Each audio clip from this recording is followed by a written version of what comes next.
Okay, so it's been a long ass time since we talked, so I kind of forget everything. No offense. I'll Yeah, bring no up your worries. Dota buff here.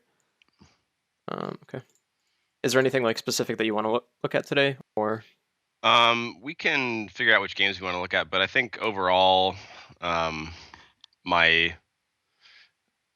I guess what I want to talk about mostly is like obviously there's a lot of different areas that I need to improve upon, but I Mhm. would like to try to isolate, a specific area that I can work on that's narrower to get Oh yeah, of like course. kind of the best return on investment there. Yeah, absolutely. Okay. What's your MMR currently? About 1900. Sorry, I'm finishing my dinner here. Okay. Yeah, no worries. All right. So 1900 MMR. That basically means like everything else except for last hitting doesn't matter. Um, I realize you might think that's like a bullshit answer or whatever, but really it's true. Everything in the game, if you're a carry player or like a mid player or anything, like it Hmm. revolves around CSing. Yeah, You can't do your job if you can't CS, so it's like um, that's the best answer I can give you. Um, sure. yeah, obviously So I think we can still look at replays, but yeah. Yeah, so I think that like if you look at my Dota buff, like my trends and stuff, Mhm. my I've started to just only do like in the last few weeks, I would say I've started to only play just Slark Sven and Windranger in ranked games. Slark and Sven in the safe lane, and then Windranger in the off lane. Okay. And my last hits per 10 or whatever have gone up decently well since I've kind of started being more focused on which heroes I'm playing. Um, I guess I'm just trying to kind of use that as like um, a broad indicating factor as opposed to like analyzing every single replay that I have. Okay. Yeah, I mean that's fine, right? Like if you're farming more, that means you're probably doing slightly better. Um, like that's totally fine in my opinion. I am gonna share my screen. And one thing I have noticed, just looking at your games, is that your CS is like slightly higher than average for your MMR, but it's still pretty low. Like Mm-hmm. just being totally real. Mm-hmm. Like okay, this is a X game. All right, we'll look at that. But like this Fen game, I saw you had like yeah, you have 250 ACS if you round up a little bit, and it's a 45-minute game. In this kind of game, you want to be targeting like really it should be around 450. Yeah, for At sure. this Which at game this are you time. looking at? I'm sharing the screen on Skype, Oh, so you can just look at what I'm I, looking at. hang on. Oh, gotcha. I need to enlarge that shit. Yeah, yeah, it's gonna be a bad frame rate, but I mean it gets the job Okay. done. Well, I'm 0 and 7 in that game because yeah, what happened in that one, right? Well, I don't even care about that honestly. Like, Yeah. you should still have like very high CS because you're Sven.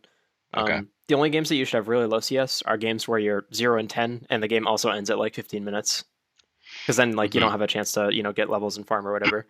Right. Um, those are the only games where low CS scores are quote unquote acceptable or like normal. Obviously, going 0 and 10 probably not so acceptable, but Yeah. it would make sense to not farm that much in those games.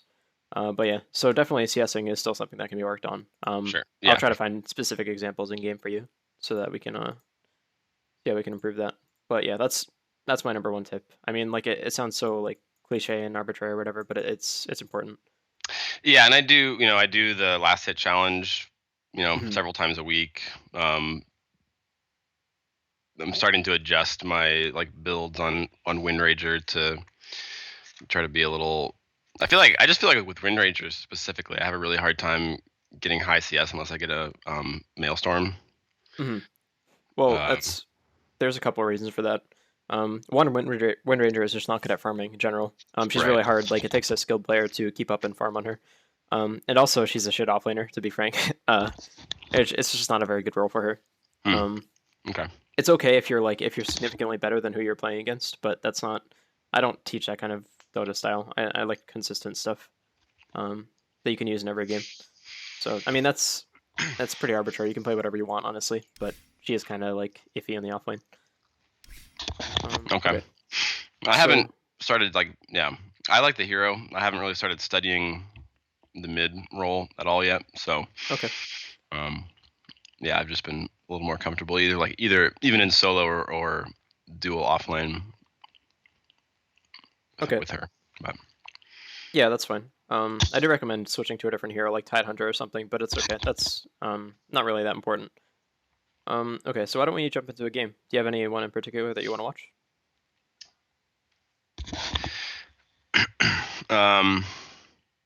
Let's see.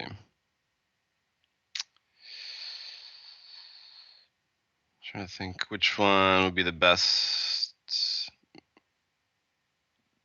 Yeah, that Slark game, the most recent one, is not that good, just because there was a pretty bad situation with like the abandon and all that kind of stuff. Okay, yeah. And then the Sven game, I actually the 0-7 game, I got disconnected and they didn't pause it, so I came back and I was level 3 against level 6 PA, and then that was tough coming back from that.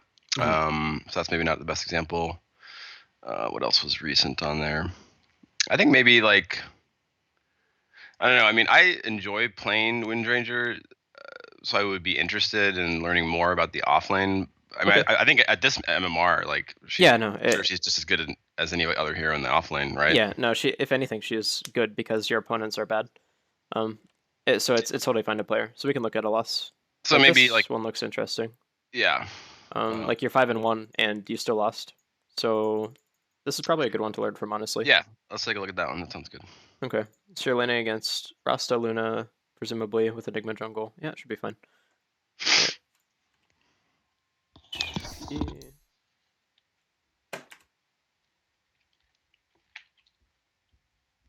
So you went with Ags Blink, pretty standard stuff.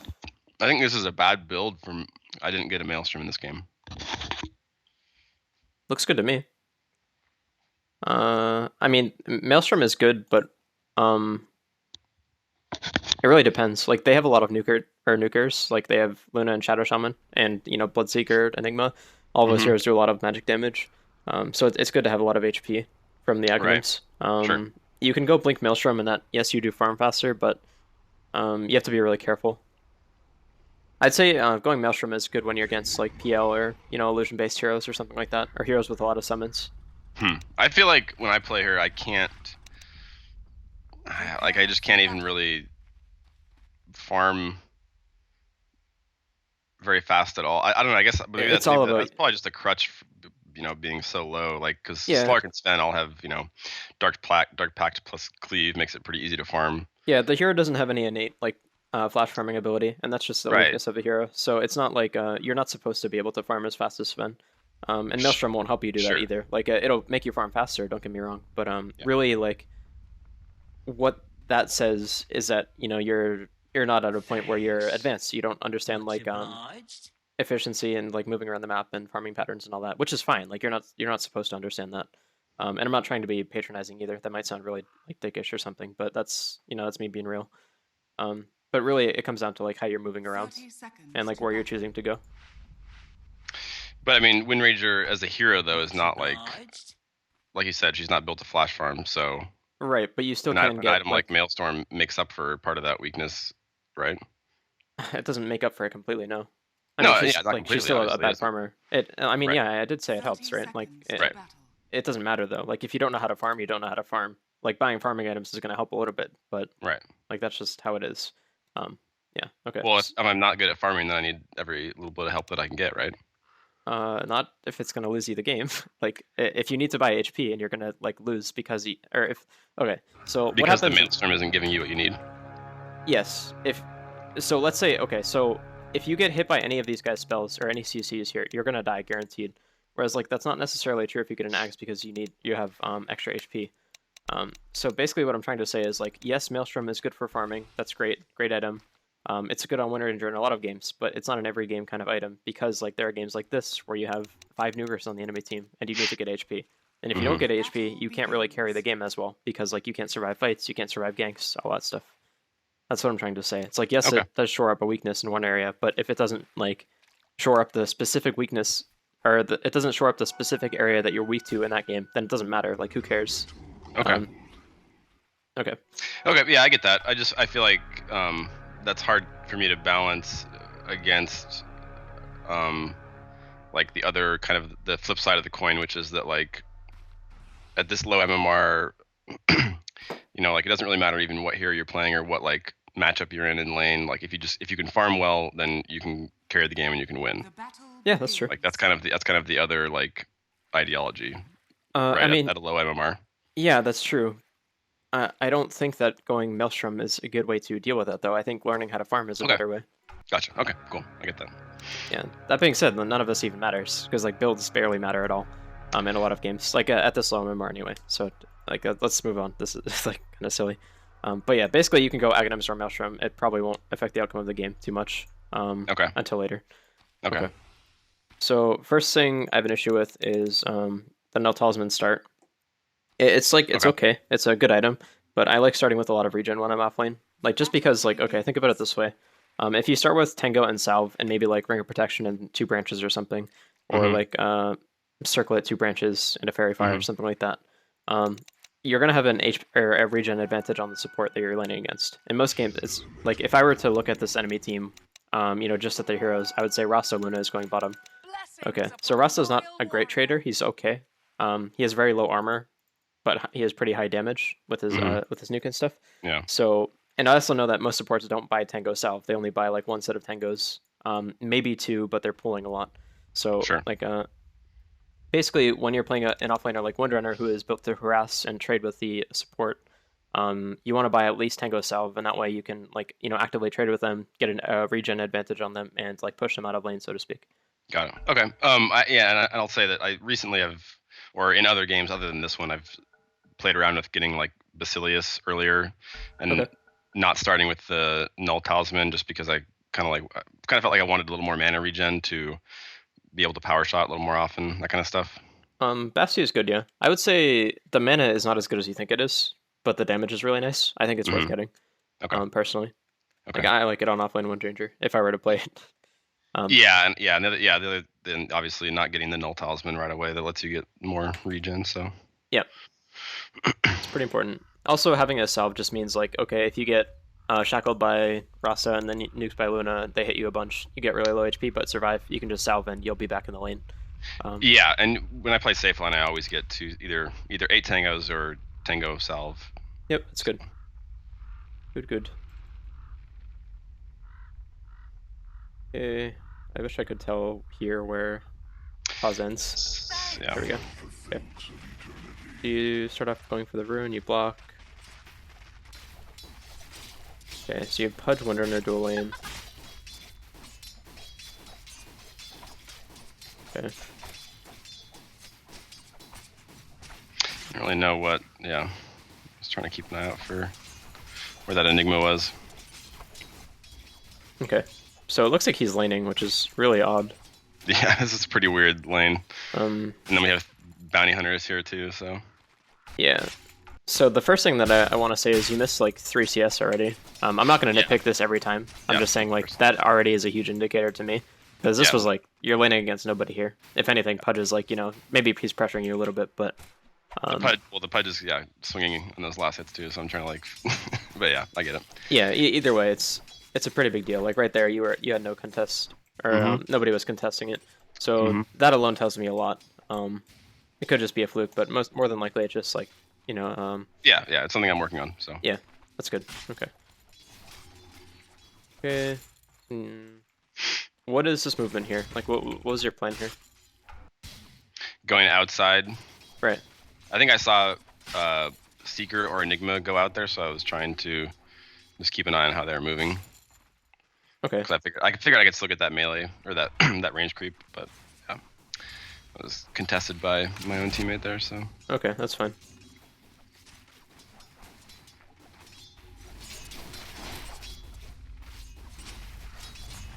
Okay, so my biggest problem with how you've played this so far is that you're extremely passive in a lane where these guys are even more passive than you. So like let's look at their movements this whole time, and just look at it from their perspective. These guys are playing like they're trees or something. Like they're not doing anything. Yeah. They don't exist. They're here to get XP and that's it. Right. For whatever reason.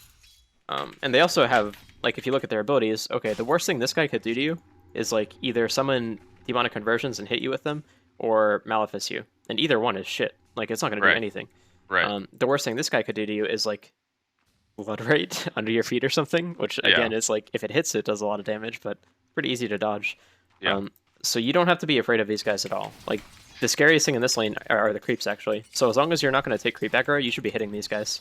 And shit, if anything, like, if these guys are being zoned by you just being here, you might as well just try walking to this side of the creep wave and seeing if you can zone them further. Okay, yeah, that's what I was gonna ask you. Is like, okay, so yeah, I guess I was super confused by like what I didn't even know what my bounty hunter and my pudge were doing. Like, Yeah. I just was like, okay, whatever the fuck, I'm just gonna hit just last hit. But Yeah. yeah, but so you're saying take a little bit more of an aggressive stance and last hit from the front side of the creep wave.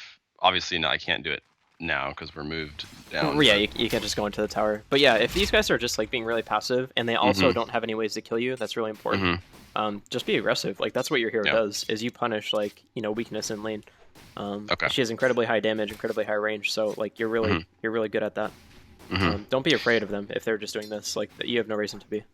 Okay, I think that's probably going to be a pretty consistent theme through my replays. Is probably passivity in lane and either not identifying or missing kill opportunities. Yeah, I mean that's a very common theme for anyone like below like 5k. So yeah, I mean even 5ks miss a lot of kills in game. So like that's pretty standard. Okay. So what does this tell you when he's doing this? The Enigma. Yep. When he just he's says got this. a ward down. Okay. Yep. Good. So naturally that means like a couple things, and it wouldn't mean anything if you were solo, but it does mean that bounty can't go in this area without being seen. So that's just something that you need to keep in mind.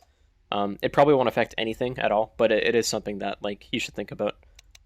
Maybe that's information you could transmit to him somehow, like through voice or whatever. Yeah. Okay. That's fine. So here I just tried to get some vision for Pudge, who did nothing with it. Yeah. Oh, he missed this hook. Okay, so he tried. Okay. Anyway. I think I don't like going for plays like this personally. I think just going for CS in lane would be better. It's good if it works out. It's a kill, right? So. Yeah, but he shouldn't be here in the first place, right? Like this guy's an idiot. What is he doing? Like, let's look at his movements. I guess so. Maybe that's a distinction that I'm not making as far as like missing a kill opportunity versus going too far trying to make a kill opportunity. Does that make sense? Not really, but I get I think I get what you're saying. Either way, like it looks to me like this is, I guess in my mind right now in the game, I'm thinking to myself, okay, this Enigma is doing something really dumb. This is a kill opportunity. I'll get the vision. Pudge will hook him and we'll kill him.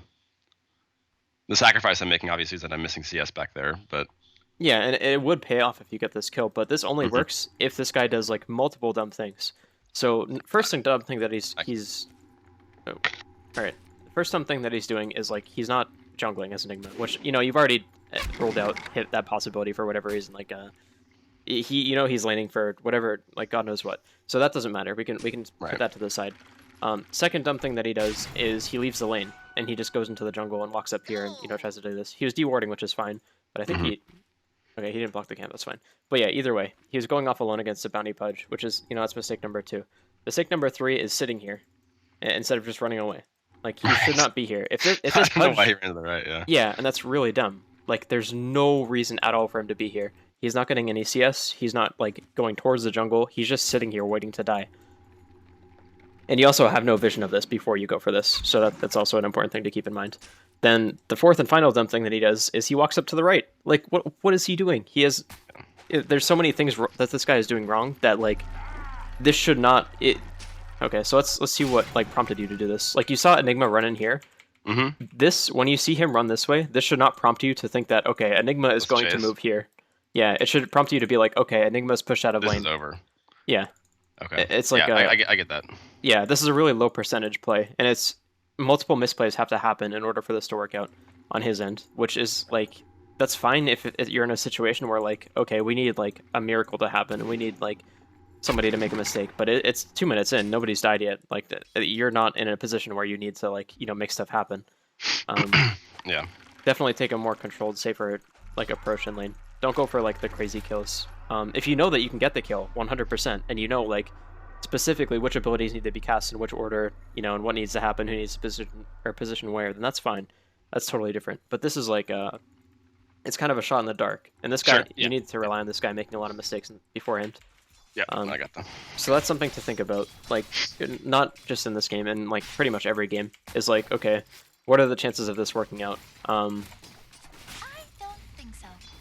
Be careful when you think of that, though. It's not like, what are the chances of, like, okay, my Pudge missing hook or something like that. It's like, the movements matter much more. Which way will he run? Yeah, like, okay, what is Enigma's goal right now? What does he want to do? And, like, it's probably pretty hard to figure that out, honestly, because, like, lower MMRs can be, like, very unpredictable. In that sense. So that's why I always say, like, just default to farming if you don't know exactly what you want to do. Like, just go CS. That's never going to be done. Yeah, and I think that I do that, but I would say that's a pretty rare example of me like leaving to go try to find a kill. Okay. So I would say that's atypical. Okay. But. I mean, that's good. It's just that's a pretty big habit that a lot of low MMR people have. So. Yeah, I don't think that's going to get exhibited in many other replays, but yeah, that's fine. No reason to run here. Like, yeah, you ended up giving up 2 CS for this, which is kind of bad. I mean, it was only 1, but either way, like, yeah, just stick around here and get the CS. Yeah. Like, this guy used all of his aggressive abilities, like already. You don't need to worry about anything else. So just stay and get the CS. It's worth the time. Okay. Okay.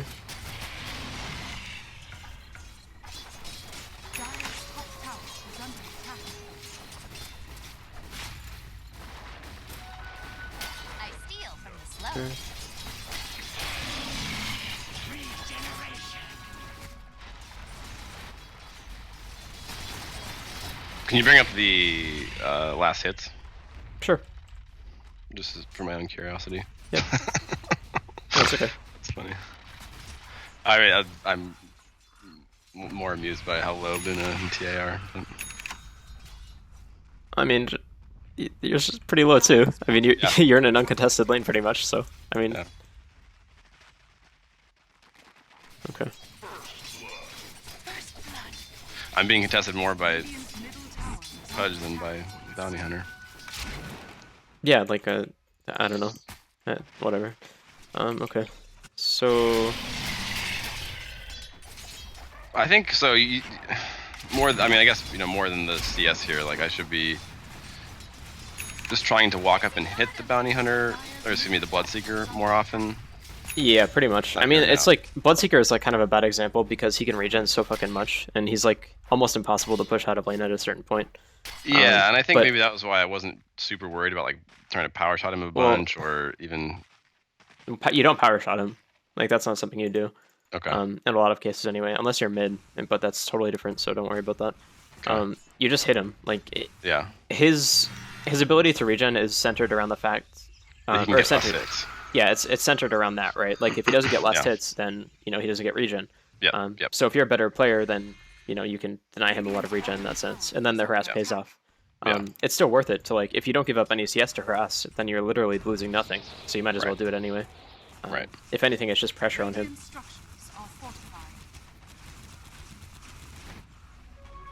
Okay. I think I'm scared of a rupture here, but I have a TP, so I guess I don't need to be that scared. Well, it's iffy. You need to be scared if like you're in a position where like okay, if you get ruptured and then TP, can Enigma come out of fog and then Malefice me? Yeah. Because then that's obviously an issue. Then you're in trouble. Yeah. So I didn't see Enigma, so that was a conservative play to just be on the safe side there. Yeah. So that's fine. I think I have no issues with that really. Okay. I bought the courier here. I think it looks like there. Okay, that's fine. It's not a good fight. Yeah. I don't have any mana, so I think... Yeah, you can't really do much. I mean, Declared it gets here, but okay. Yeah, it looks fine. Okay, I don't like your positioning here too much. I'm out of XP range, so obviously that's a sacrifice. Yeah, you could very easily just like stand in the trees in here, and you'll be fine. As long as you don't like run in this way and just like show him that you're running here, you'll be fine.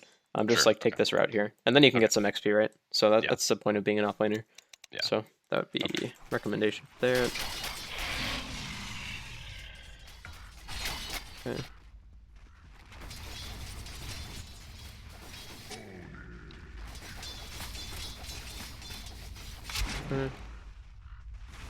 Definitely be careful about this. It's good. Actually, no. In this case, like it's actually good to power shot the wave here, solely because Bloodseeker went top, and then hey, Bloodseeker went top. That means he can't go bottom. So, Okay. there you go. So it's good to push here and put some pressure. So this is a good decision. I like this. Radiant's bottom tower is under attack. Radiant's bottom tower is under attack. Dire's top tower is under attack. What the fuck? All right. My ult was on cooldown from the tower, so I didn't really want to. He got me so low from just those Eidolons and the Malphus. He does a lot of damage. Yeah. I don't know why he didn't kill you. That's what I was what the fucking at. Oh, just gotcha. Like he has a soul ring. He's got black hole. Right. You're supposed to die right now. You just didn't want it bad enough. I guess, yeah. I think the being dumb thing is the bigger possibility there, but it's okay. Maybe I shouldn't say dumb. That's fucked up. He's inexperienced. Okay. Yeah. You didn't Wind Run here though, which is confusing. You definitely should right away. Like as soon as the Eidolons get in range, you should just Wind Run. Yeah, I they're could gonna have do saved ton a of lot damage. of health. Yeah, because they would have just missed all those attacks. Yeah, that was dumb of me. Dire's top tower Okay. Now you have to go back to base, which really sucks. It's pretty inefficient. Yeah, I don't know why I didn't win run there. It seems just... So good. under attack. Dire's middle tower is under attack. So like this kind of movement is something I'm not a fan of in a lot of cases. Like Chasing, yeah. no, not chasing. Like it's before that. It's the rotating top thing. There's no reason for you to be rotating right now. Like you use your TP, which is fine. But every kill that's going to happen here revolves around the enemy team being really fucking dumb, and like you can't predict what fighting they're into gonna us, do. you mean? Yeah, like what's gonna happen here is Pudge lands a hook and gets a kill, or he doesn't. Or like okay, so really Pudge should just dismember, and that would be fine if is he 6? He's not 6. Okay, so never mind. You can scratch that. Okay. But the idea is still there. Like Pudge gets a kill, you guys get or Pudge gets a hook, you guys get a kill. Pudge doesn't get a hook, you guys get no kill. So why make a play that's revolving around this guy? Got it. Yeah, that makes sense. Yeah, you'd be much better off just like running down bottom, saving a TP, and TP in one you can clean up or something like that. It's like it's different for Windrunner than most offlane heroes, because a lot of offlane heroes can TP in and like get a kill themselves. Like you could be the Pudge, for example. You could go in, trust yourself to land the hook, and do it. But as Windrunner, you're kind of like reliant on your team to set up kills before you get a Blink Dagger or like an Aghanims or whatever. Sure. You just don't have the tools to like force kills, like Pudge or a Slardar or something like that. Yeah. So in these cases, you need to be pushing and farming, like in between, and like TP to clean up for kills. Yeah. I think I mean that might just be a function of my own like low understanding of the game as far as like maybe I thought that was a situation where I could just TP in and clean up. I didn't use my TP actually. I just walked over there. Well, it's because you TP'd home. Like it's a replay bug. So you Right. just TP'd home and then ran to mid or whatever. Right. So, yeah. Right. Right. But definitely a better option would be to have gone bottom and just pushed it out. Enigma wouldn't have gone the tower, which is pretty big. Fair. I mean, I have no issues with this really. I think my only issue is like maybe you should have power shot it to finish him off instead of just attack him, but really it's not that necessary. Reason being is like unless you know where everyone else is and you've been keeping track, you don't know if you're gonna get black holed or whatever, and like it's gonna follow up something like that. But yeah, that's Gotcha. it. Really. Okay. I think that was totally fine. That's a good rotation. Is the power shot more DPS than the focus fire? Early on, yeah. Okay. If you don't so have a if lot I stop focus firing and wind up the power shot, that'll do more damage than just continuing to focus fire. I don't think I do yeah. that. So Yeah, it's basically like when you get Aghanims that changes, or if you get a Maelstrom that changes, but that's an okay rule for now. yeah. I think I go too far in here. Yeah, so basically just use Power Shot as like a finishing move, if Right. anything. Like, because it's a large burst and all that. Okay. So what I think I happens? actually died to creeps here. This is pretty bad. Really? Oh, you TP out. Okay, that's rough. Yeah. Not much helpful things I can say about that. Yeah, that's just messed up. Yeah, just goofy. That's okay. Happens. Okay. Black hole is used. You want to keep note of that.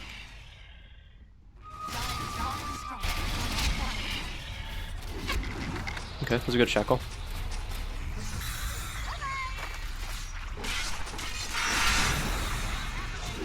Okay. Yeah, that was good. That's really good. You landed 2 shackles, got your team 2 kills. Good. Okay. This is not good. This is really bad, actually. Okay. So this tower is dead. No matter what you do. If you TP in here, you can't kill these wards in time, like to prevent the tower from dying. It's just right now it's basically like it's a dead tower standing, a raised tower standing. I don't know if there's any expression for that, but it's dead. No matter what you do. So what you should do instead is take this time that people committed to getting this, like Rasta came and placed wards here. He has to physically be here to place the wards, so you need to use this time to go get bottom tower. Your team is going to get it for sure, but there's it's pretty likely that there's going to be a fight here, and you're here anyway, so you shouldn't go mid in this case. Got it. Okay. I think, yeah, I thought that I could just wind run and like clean up a whole bunch of free ward gold, but I think I overestimated my ability to clean up those wards. So yeah, I mean you ended up getting them anyway, but the tower is dead, and the tower is what matters, right? Like right. That's the big reward or whatever. And you guys actually don't end up getting bottom tower, so this is a huge win for the enemy team here. It's a situation where they should have traded towers, but instead they just get a free one. Yeah, got it. Okay, so that's a pretty big deal. Alright. Also, just in general, if you're going to play offlane, or actually, if you're just going to play Windranger in general, you want to buy a magic wand. Okay. The extra HP is really nice. Okay. So your inventory should be something like, instead of the Staff of Wizardry, just have a magic wand. And that would be good. If you have a bottle as well, then you can get rid of the Notali. Yeah, I was gonna. I don't feel very like I know, or like I don't know. I just kind of like do it by the seat of my pants as far as whether or not I get a bottle. Like if somebody like Pudge is running around roaming a lot with a bottle, then I probably won't get one just because I don't worry don't about want to. That's not. Yeah, it's not important enough to talk about really. Okay. It doesn't matter so much. You'll be fine with that one. Okay. Here, I don't really know how we can initiate into that, so... Yeah, and this is a key thing, is you don't know how you can initiate, so you shouldn't be here. Basically, if you don't know like how a fight is going to be like broken down and how it's going to work, you should just like rely on your teammates to set it up and go somewhere else and TP in. Okay. So like, what is the opportunity cost of you staying here? The goal here is to defend your tower, right? You shouldn't already know going in that that's impossible, but it's something that you could know if you had slightly better game understanding or whatever. Obviously, that's not something you could just conjure up or whatever, so that's fine. But in this case, if you don't know if you guys can prevent their push, then you should just go try to use this space that is made here by them pushing the tower and go do something push else. Mid or something. Yeah, go push mid or go push top. In this case, I think mid would be totally fine because it just the progression works out. You guys were bottom, then you ran mid, and you'd push it. You'd be here right now pushing this creep wave instead of here. So this is a huge mistake that a lot of people make. It's just that they try to group and defend their towers too early, when they can't. Right. You guys can't do anything against these guys. Well, we don't have any here that can initiate this fight at all. Yeah, so, it's you could, I guess, theoretically TA trap into a nice pudge hook or something on a very ideal target, then blow them up before. Here, yeah, it's like that. There's so many things that have to happen in order for it to work out. So definitely the best play here is to just push and try to get a trade off, also by you pushing, these guys could make a mistake. They could TP 2 people mid or something to try to stop you, which is very clearly the wrong move. Yeah. But you could try to force mistakes in that case. Yeah.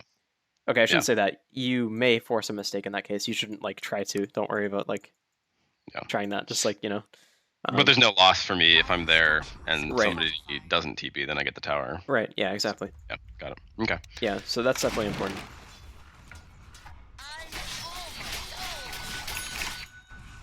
Okay.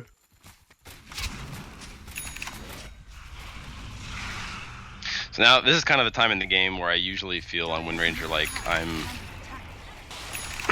I farm slowly because I don't have a Maelstrom, and I can try to be I guess the other strength of the hero is to kind of catch people out with a shackle and an ult. So I if I don't see anyone obviously being dumb and pushing way too far by themselves, then I'm gonna just try to farm. And so this is kind of the phase of a game where I generally kind of get the feeling like, oh, maybe I do need to have a Maelstrom, because if I don't have any opportunities where I do feel like I can grab a kill, I need to be farming, and so I get it. Just it's kind of, I don't know if it like works out mathematically or whatever, like you were saying, like the HP from the Ags is better in some cases, but the feeling I get when I'm playing, or a lot of times, is like, I'm farming so slow without the Maelstrom. So okay, so I'm gonna give you kind of a long rambling answer here, and I promise there's a point. So there's like a couple things that you're doing wrong that make kill opportunities happen less. The first is like not pushing out waves. So basically just like not pushing creep waves from this side of the map to this side, like pushing it to the enemy side. Basically what pushing waves does, other than, obviously giving you golden XP when you kill the creeps, it physically moves these units to this side of the map. And that means like, okay, these units provide 800 vision, in a circle around them or whatever, or 1,000 vision, I think, in the daytime, but that doesn't matter. So you have vision constantly pushing. And if you have vision pushing in every lane, constantly pushing down, the enemy team eventually has to go here, right? They have to show somewhere. Okay, so let's say Luna goes and shows top, and then at the same time, the bottom wave is pushed in as well. So Rasta shows here, and maybe like Enigma and Bloodseeker are with him because they want to push, I don't know, an imaginary T2 here or something like that. That's when kill opportunities happen. Or that's when they present themselves, rather. Like, opportunities are everywhere, but like they're most obvious in those cases. Like, okay, Luna is pushed up, and then her 3 teammates are bottom. Obviously Luna is a vulnerable one here. So basically, like, long story short is, if you push out waves and focus on farming, or I shouldn't say focus on farming. If you focus on pushing waves and getting map control through that, that will in turn like create more kill opportunities for you. Does that make sense? Mm-hmm. Yeah. Okay. And I think I understand that. I think in the broad macro sense, in like a more micro sense, as far as like situationally, do I feel safe putting myself out there in the lane? I don't have a blink. All I have is wind run.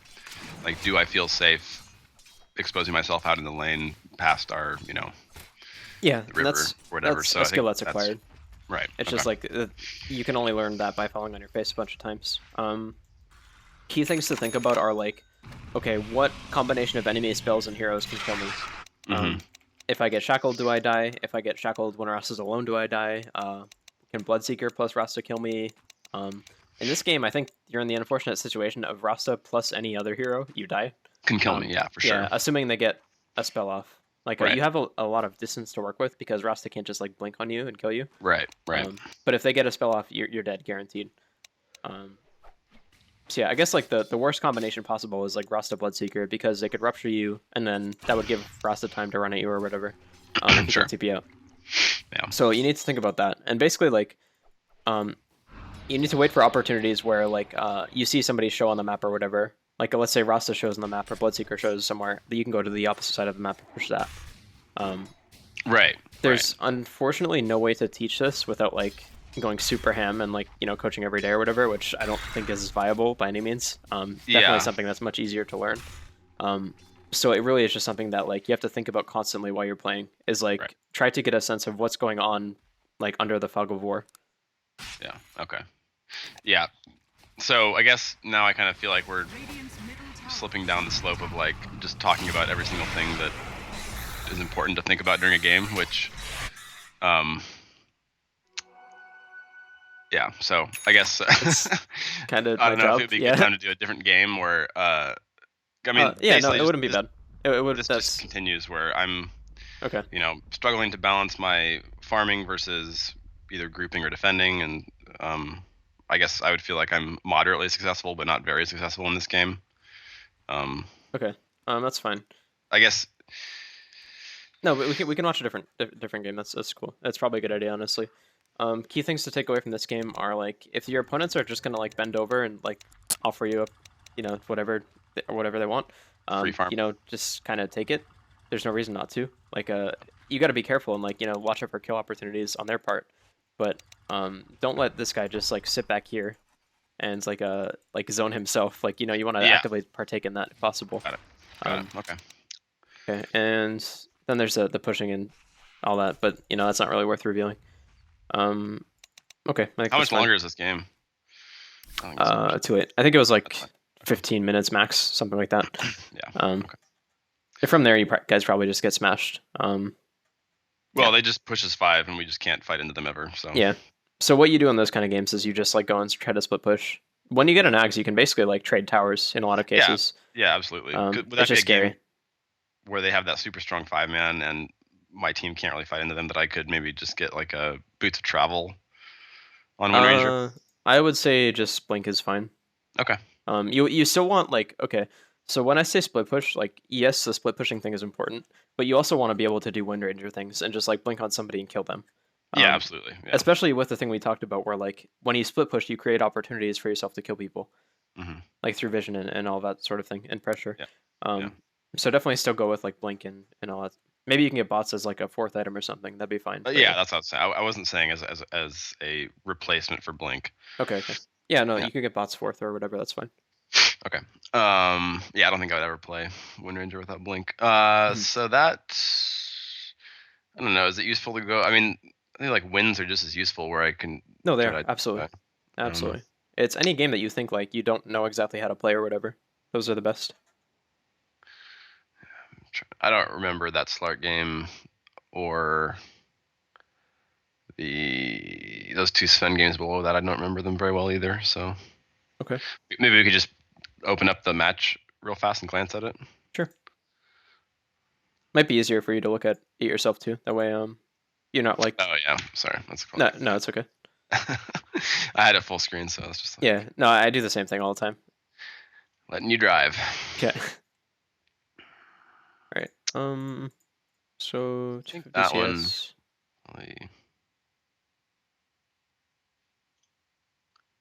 Pretty low last hits on the Slark game. Decent in that Sven game. Okay. Decent in that Sven game.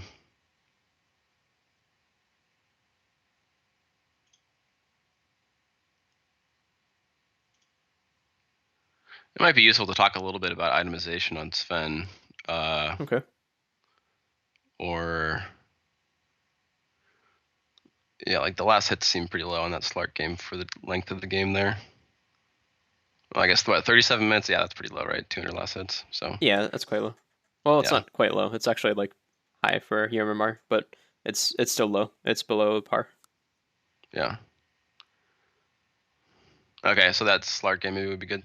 So now I gotta go back to what you're looking at. This one with Clinks, Bristle, Shadow Fiend. Yeah.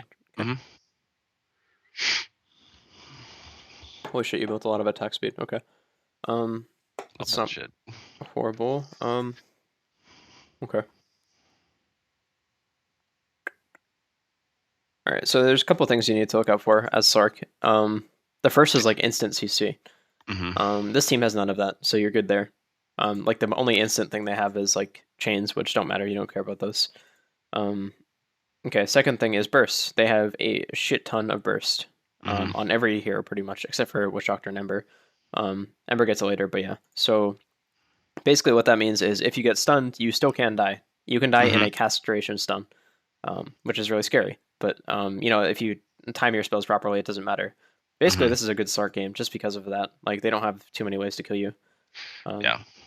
I feel like Slark is my most played hero. I feel like I have a pretty good understanding of the heroes. So I think maybe more like overall farming patterns or something that I would want to. I had a rough lane in this game because I was against Zeus in lane, so I think that I felt like I was kind of coming from behind from the laning phase as far as not having. I think CM was in my lane with me maybe, but she wasn't doing a lot. Okay. Or we just weren't able to do very much together. Yeah, you definitely should be able to like fucking destroy that Zeus. There's no way that he lanes against you. Even solo, honestly. Okay. Really? We'll just watch. Yeah, Zeus is like he's good until he runs out of mana, and he's Yeah, not going to sure. get mana in the offlane. It's not happening. He starts with a null talisman. He's not going to get a fast bottle unless like he first bloods you or something, which hopefully doesn't happen. But yeah, you can pretty effectively zone him as long as you buy like the region that you bought and a stick or whatever. There's not much he can do really. He can like use his mana to get arc lightning last hits, but that's it. So I'd imagine you just play 2 defensively, and that means like he gets an advantage and snowballs from there. Okay. Well, I mean, I can definitely, own him pretty hard once I get a couple items. But Oh, I mean, yeah, you're not gonna get a couple items in lane though, unfortunately. It's definitely one of those things where if you get a pounce, he's pretty much crippled to the point where he has to leave lane. Sure. Just off one pounce. Sure. Okay. So here's mistake number 1. When you're walking into lane, you want to make sure, like, absolutely, you want to be certain that you don't tank the range creep on the enemy team.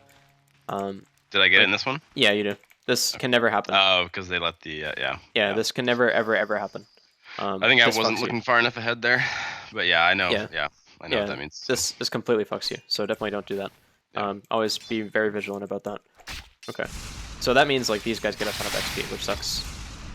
Okay, so mistake CM just makes there is just frostbiting Zeus randomly. She should be jungling, but that's fine. Okay, let's look at this guy's mana. He's cast Dark Lightning like 50 times, whatever it is. All right, so he has 1 cast left, 2 when he gets a little bit of regen. Then he's out. He's a melee. He's a range creep. Like even worse than that. He runs less quick. So you don't have to worry about this guy anymore. Like he's exhausted all of his usefulness already. Like he's made sure of that. Definitely no worries there. Okay, I haven't played Zeus very often. I've only played him probably only less than 5 times. So Okay. that's good for me to think about. I think as far as like once his pool is empty, then I can get more aggressive on him.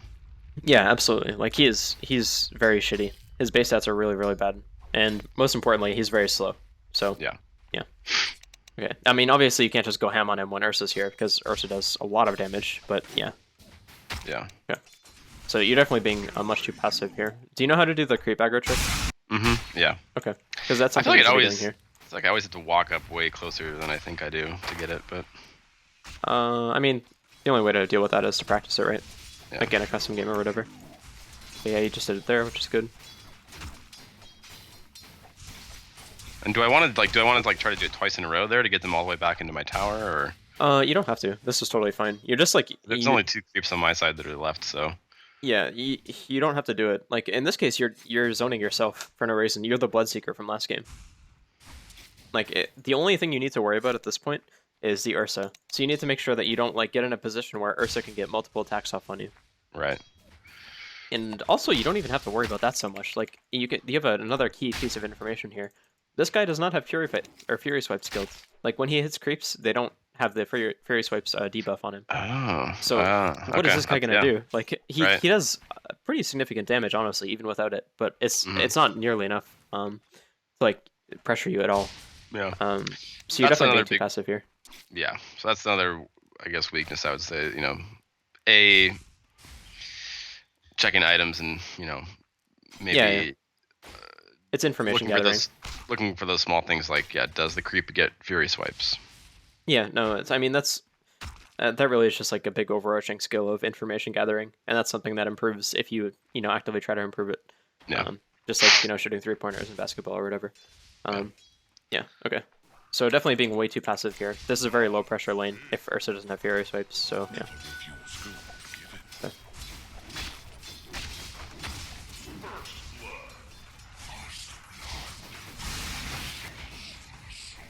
Yeah.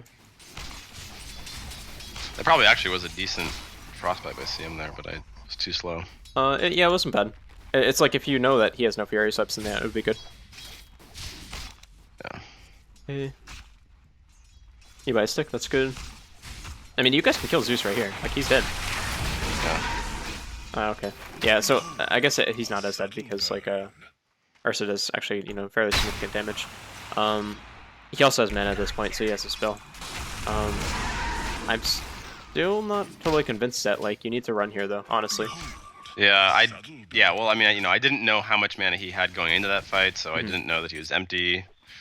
So, yeah. Okay, so yeah, in the end, it just does all go back to, like, just clicking on things and looking at stuff and, trying to figure out what's going on here. I won't harp on that too much anymore, but it's definitely something that's extremely important. Okay. I think you guys could have gone here for sure. Like, again, because of the Zeus not being able to pressure. Okay.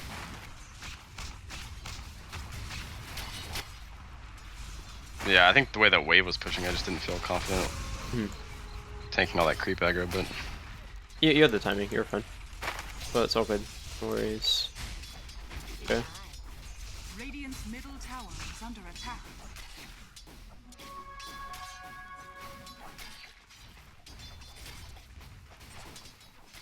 Okay. Radiant's middle tower is under attack.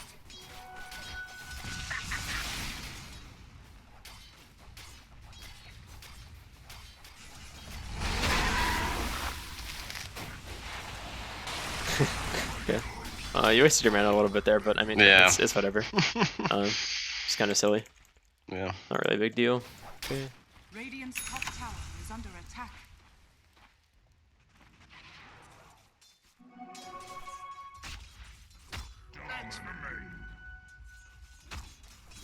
Some pretty inefficient movement there. Yeah, it's.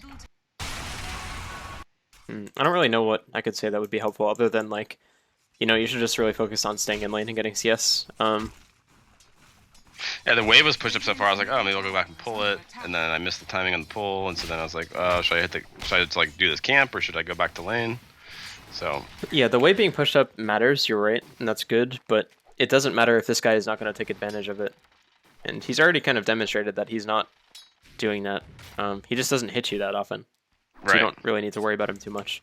And it's also not like he's laning it with a stun or whatever. Like everyone is showing on the map here. You know where every hero is, so it's only this guy in lane. And if he's not hitting you, then what do you have to worry about? Yeah. So even if it doesn't matter if the lane is like right here or back here, it's gonna be the same lane pretty much. Right. Okay, so definitely like I hate saying this so much. This is like kind of why I stopped coaching like super long homers, is because like it's not helpful for me to say like you should last hit more, but that's the most important thing by far. Like just focus on CSing. That's so important. Okay. So then I guess the follow-up question though there is like, obviously I can practice last hitting, but like a lot of it comes down to like understanding when I can and can't, and like when I'm at risk. Absolutely. Yeah, last hitting is not just like the little timing game where like the little bar goes down and you have to like press right click at the right time. It's like last hitting involves positioning and like positioning relative to opponents and positioning relative to your allies. Who has what skills, blah blah blah blah blah. Like that's why it's a fundamental skill. It's not just like the little timing game or whatever. It's definitely something like I guess a better way to describe it is like practice your laning rather than you last hitting, because last hitting is like part of laning or whatever. Definitely like that's a hugely important skill. So yeah, I mean, what's the best way to practice laning? Just play ranked games? It's to lane against the best people that you possibly can. It's hard to find like I'd say it's pretty much close to like impossible to 1v1s find. or what? Yeah, 1v1s are fine. Like yeah, I'd say 1v1s are ideal actually, even for safe lane.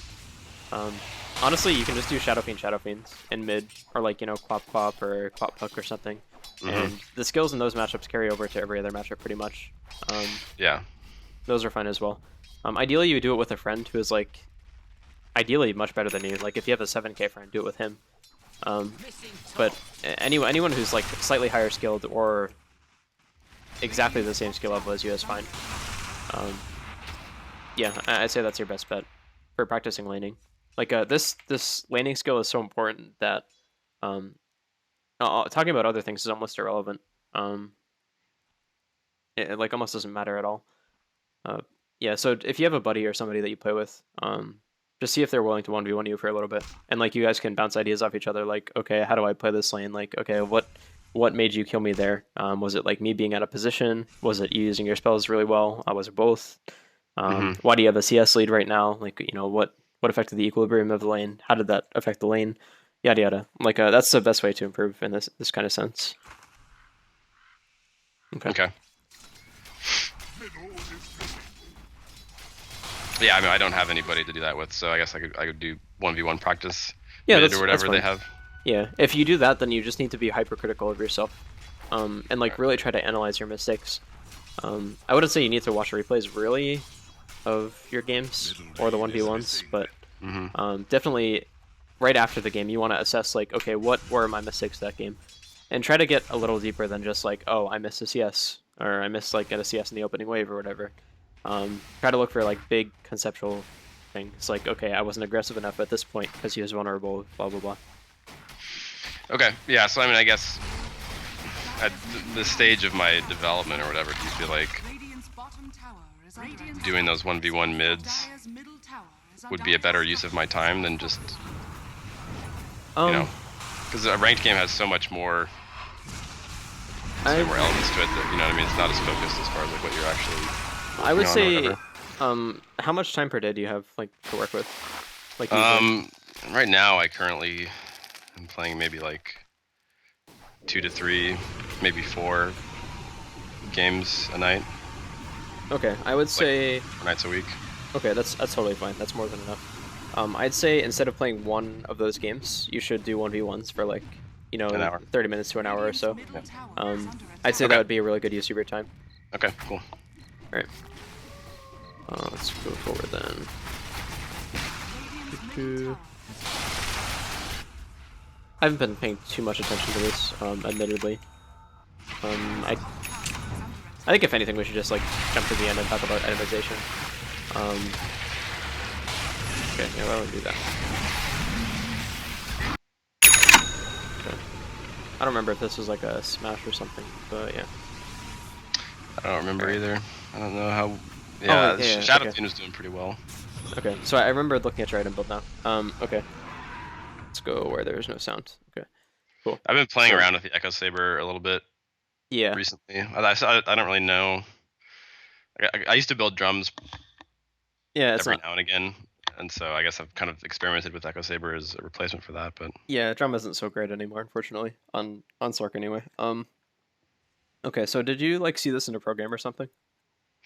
no, I mean I guess I have seen it in a program, and I think to me it makes sense. The line of reasoning makes sense to me as far as the double attack with the essence shift increase and just like the overall stat gain that you get Okay. from Echo Saber kind of fits in well with like the way I try to build him. Was it In a general. competitive game? Yeah, I think so. Okay, that's fine then. I'm not familiar with this on Sark personally. It's probably okay. I mean, it makes sense, like you said. Not too big of an issue with that. I think my problem with this item in particular is what you chose to like build with it. I'm not sure if like you built items at the end, but you basically ended up going Echo Saber and SNY, which is a little weird to me. Yeah, this was I don't usually I'm pretty like consistent with the Scotty, but I was like, well, Yeah, I would say. I kind of wanted to. Okay. Yeah, I know where you're going. Sorry, I don't mean to interrupt you, but Yeah, we're, yeah, like, go ahead. we're limited on time. So I think in this case going for Scotty would be better, like with Echo Saber, just because like these items sort of do the same thing, with like slight nuances. Like Echo Saber is more damage, gives you a little mana, yada yada, blah blah blah. And SNY makes you run faster. So I would get one or the other personally. If you're going with a Blink Dagger, it's totally fine to go Echo Saber and SNY. That seems like really good to me. But don't get the Blink as well. I think you have enough mobility here.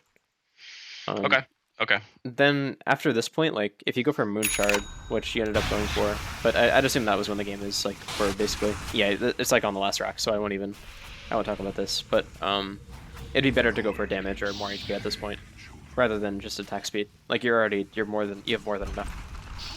So like get a Scotty or like maybe an AC or something like that if your teammate doesn't have one or something like that. Okay. Yeah, more of like a well-rounded item. Yeah, you still want to go for attack speed if you can, but going for like raw attack speed is like almost unnecessary. I mean, obviously it's not bad because you're Sark, but yeah. Okay. Okay. Do you have any like final questions or things you want to talk about? Anything like that?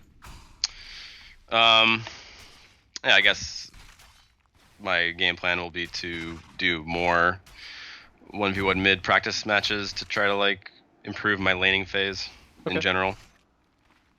So. Yeah, no, that seems good to me. Okay. Yeah, I think that's about it. Just like, in your games, make sure you're focusing a lot on like pushing out creep waves and like trying to push effectively and not just get distracted and like sucked into the like group with your team thing, early on. Like if you're Yeah. grouping at 15 minutes, you're probably doing it wrong. Like you're probably doing the wrong thing. Right. Okay. So yeah, I think that's about it. I hope this is helpful. Cool. Yeah. Thanks. All right, cool, man. If you have any questions, feel free to Skype me. Radiant's middle Okay, we'll do. tower is under All right, attack. peace, man.